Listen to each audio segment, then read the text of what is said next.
Hello friends, সবাইকে welcome জানাই নতুন একটি ভিডিওতে। এই মুহূর্তে যে গুরুত্বপূর্ণ আপডেটটির দিকে আমরা নজর রাখবো সেটি হচ্ছে 2016 সালের শিক্ষক নিয়োগ মামলা খারিজ কলকাতা হাইকোর্টে। এই মুহূর্তে যে কোনো নিয়োগে সামান্যতম নিয়ম না মানলেই সরাসরি মামলা হচ্ছে কলকাতা হাইকোর্টে। কিন্তু তাই বলে মামলার তো একটা গ্রাউন্ড চাই, ন্যূনতম কিছু একটা কারণ চাই যেটার উপর বেস করে মামলাটি এগোবে। কিন্তু এই মামলাটি যে পিটিশনার করেছে তিনি এবং তার অ্যাডভোকেট হাইকোর্টের সঙ্গে ছেলে খেলা করেছে বলে মনে হচ্ছে। কেন বলছি কথা, চলুন মামলার সরাসরি অর্ডার কপির আমরা বিস্তারিত ব্যাখ্যাটা করে নেব। তো তার আগে বলে রাখবো বন্ধুরা, যারা চ্যানেলটিতে নতুন আছেন অবশ্যই একটু সাবস্ক্রাইব করে রাখার অনুরোধ রইল, পাশে থাকা বেল আইকনটি অবশ্যই অন করে রাখবেন পরবর্তী ধরনের আপডেট সঙ্গে সঙ্গে পাওয়ার জন্য। তো চলুন বিস্তারিত একটু জেনে নিই। 2014 সালে প্রাথমিক শিক্ষা পর্ষদ যে প্রাথমিক টেট কন্ডাক্ট করেছিল, সেই 14 সালে টেট পাস করেন। এরপর 2016 সালে যে রিক্রুটমেন্ট প্রসেস এবং 2020 সালে যে রিক্রুটমেন্ট প্রসেস এবং 2022 সালে যে রিক্রুটমেন্ট প্রসেস, সেই তিনটি রিক্রুটমেন্ট প্রসেসের অ্যাসপিরেন্ট ছিলেন এই ক্যান্ডিডেট। কিন্তু তার ইচ্ছে যে তিনি চাকরি করবেন এবং কলকাতা হাইকোর্টে বেশ কিছু আজব কারণ দেখিয়ে তিনি এই মামলাটি করেছেন। তো তার দাবি তাকে যেন একটা চাকরি দেওয়া হয়। তো কি দাবি জানিয়েছেন এই পিটিশনার এবং মাননীয় বিচারপতি কি অর্ডার দিয়েছেন, কেনই বা এই মামলাটি খারিজ করে দিয়েছেন, বিস্তারিত অর্ডার কপি দেখে নেব আমরা। পিটিশনারের পক্ষ থেকে কথা বলছিলেন অভিজিৎ সরকার এবং রাজা বিশ্বাস। স্টেটের পক্ষ থেকে ভাস্কর প্রসাদ তারা কথা বলছিলেন। West Bengal board of primary এডুকেশনের পক্ষ থেকে রাতুল বিশ্বাস তিনি কথা বলছিলেন। তো অর্ডারের মূল বক্তব্য আমরা চলে এসেছি, যেটা বলা হচ্ছে the petitioner has qualified in teacher eligibility test TET examination in year 2014। অর্থাৎ এই মামলার যিনি পিটিশনার তিনি এই যে টেট পরীক্ষা 2014 যে টেট পরীক্ষা প্রাথমিক শিক্ষা পর্ষদ নিয়েছিল, সেই টেট তিনি কোয়ালিফাই করেছেন, পাস করেছিলেন। কিন্তু তিনি কি ক্লেম করছেন, তিনি কি জানাচ্ছেন, হি ক্লেম দ্যাট তিনি জানাচ্ছেন যে তিনি ক্লেম করছেন যে he could not participated in the recruitment process in year 2016 or 2020 or even 2022। তিনি আজব দাবি জানাচ্ছেন যে তিনি টেট পাস করেছেন 2014 সালে, কিন্তু 2016 সালে রিক্রুটমেন্ট প্রসেসে তিনি পার্টিসিপেট করেননি, 2020 সালে রিক্রুটমেন্ট প্রসেসে তিনি পার্টিসিপেট করেননি, এমনকি 2022 সালের রিক্রুটমেন্ট প্রসেসেও তিনি অংশগ্রহণ করেননি। Since he could not uploaded his documents, এমনকি তার ডকুমেন্টস কোনো কিছু তিনি আপলোড করেননি অনলাইন ওয়েবসাইটে। তো তিনি এই মামলার পিটিশনের সঙ্গে তিনি একটি তথ্য অ্যাটাচ করেছেন। What is annex to the writ petition is a photograph of the computer interface page of year 2020। তিনি এই রিট পিটিশনের সঙ্গে একটা কপি তিনি অ্যাটাচ করেছেন, যে কম্পিউটার তিনি অ্যাপ্লিকেশন করার সময় তিনি যে বিষয়টা ফেস করেছিলেন, যে প্রবলেমটা ফেস করেছেন, সেই প্রবলেমটার স্ক্রিনশট বা ইন্টারফেসটা তিনি শেয়ার করেছেন।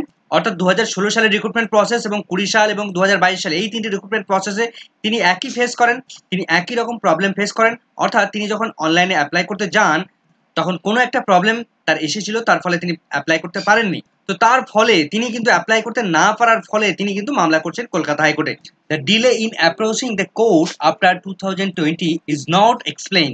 2020 সালের পরে এসে গিয়ে এই মামলা করাটা কোনো রকমভাবে এক্সপ্লেইন করতে পারে না যে আমি সঠিক সময় মামলা করেছি।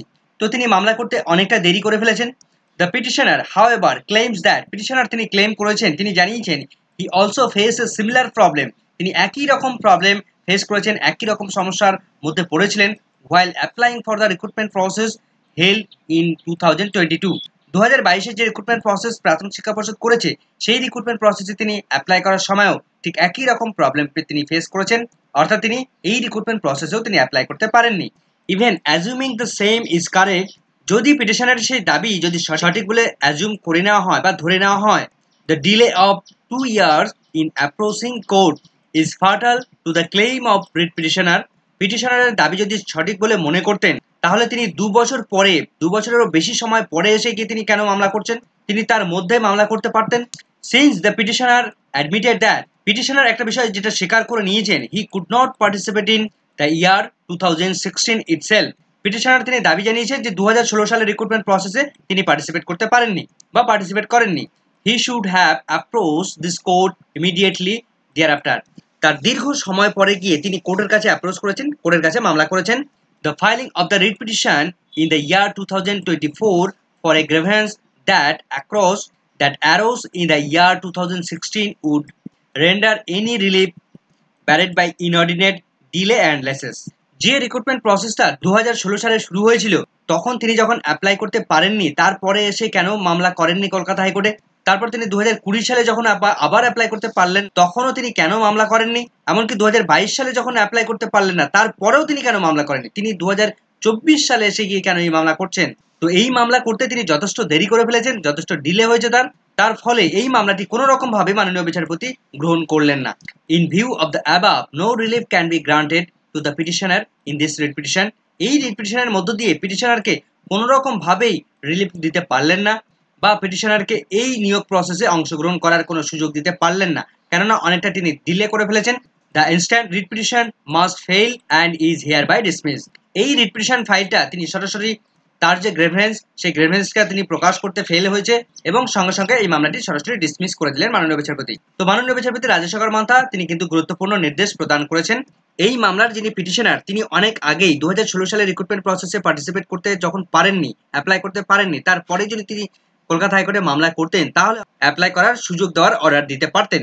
কিন্তু তিনি দীর্ঘ সময় ডিলে করে ফেলেছেন। নিয়োগ দুর্নীতি নিয়ে বিভিন্ন সময় বিভিন্ন মামলাগুলোর মধ্যে বেশ কিছু মামলার ব্যাকগ্রাউন্ড থাকলেও বা যথার্থতা থাকলেও বেশ কিছু মামলা এমনও হচ্ছে কলকাতা হাইকোর্ট যেগুলি সম্পূর্ণভাবে বেসলেস, যার ফলে কোর্টেরও সময় বিলম্ব হচ্ছে, এমনকি নিয়োগ প্রসেসও বিভিন্ন সময় অহেতুক কারণেও আটকে যাচ্ছে। তো সেক্ষেত্রে পর্যাপ্ত কারণ থাকলে অবশ্যই মামলা করা উচিত, কিন্তু যে মামলাগুলোর ব্যাকগ্রাউন্ড নেই সেই মামলা করা অহেতুক প্রত্যেক ক্যান্ডিডেটকে বিড়ম্বনায় ফেলে দেওয়া ছাড়া আর কিছু নয়। ভিডিওটি সম্পূর্ণ দেখার জন্য সকলকে ধন্যবাদ।